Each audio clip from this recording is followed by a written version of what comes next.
अभी गाना गावत रहे भैया बिट्टू भैया कुछ देर पहले कि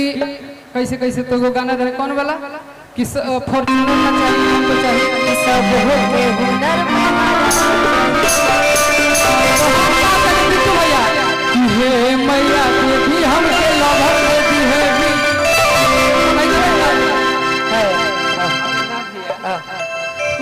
कि खरा चिली ना होके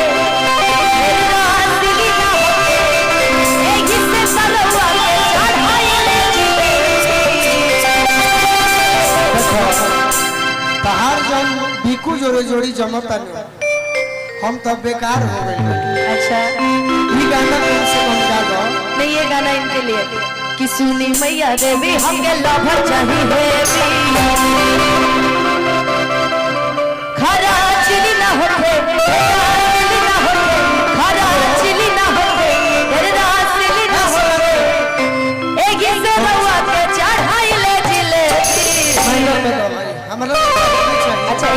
एक लाइन खाली सुनिए रुकिए भाई अब हम अंजलि चाचा अरे शिवानी दीदी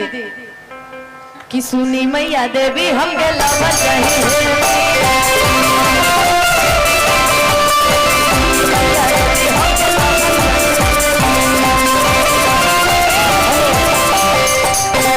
भी चाहिए मने गोलू राजा नहीं बाकी हमरो बात सुनबू नु कि हमरा का चाहिए। हां कि हम न रहबै संगे हरि करिया चुप तारा हे भी चाहिए बाकी हमरा का चाहिए कि हमरा से पूछे नहीं करी। हां बताइए कि हम न रहबै संगे हरि करिया हम कहां रह जाके रहब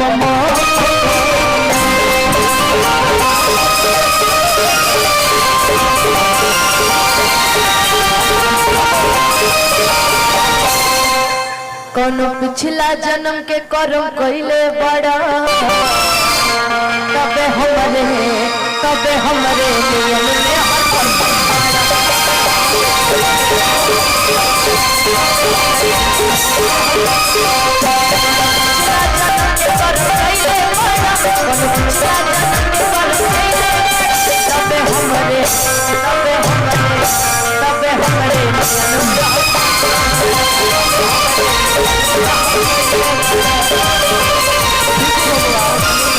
कोनो भी गाना के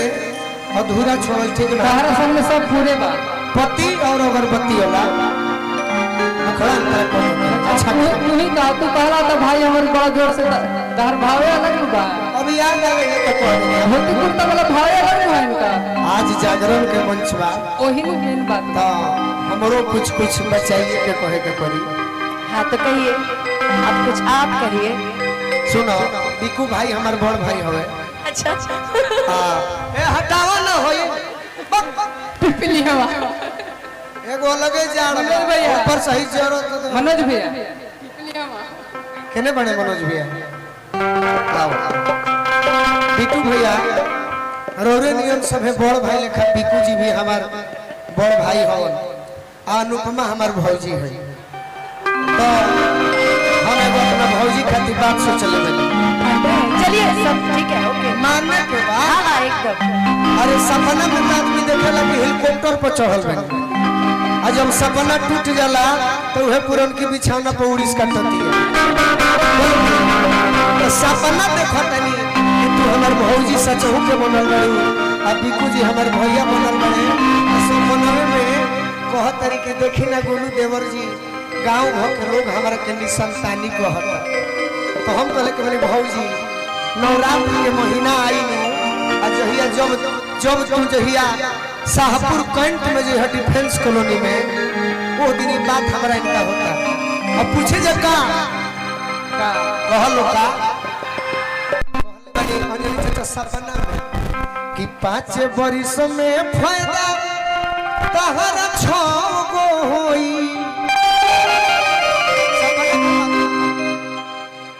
कि 5 बरिस में फायदा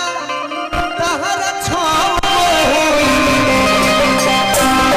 तानी तारा के लोग ना कहे एगो बाकी हमारे बात माने के पड़ी पूछो का तो 9 दिन भूखा हमर भौजी बेटा 9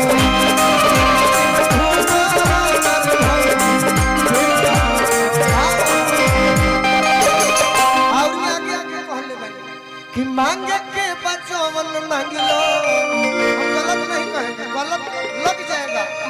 जो कहिए सो कि मांगे के बचवन मांग लो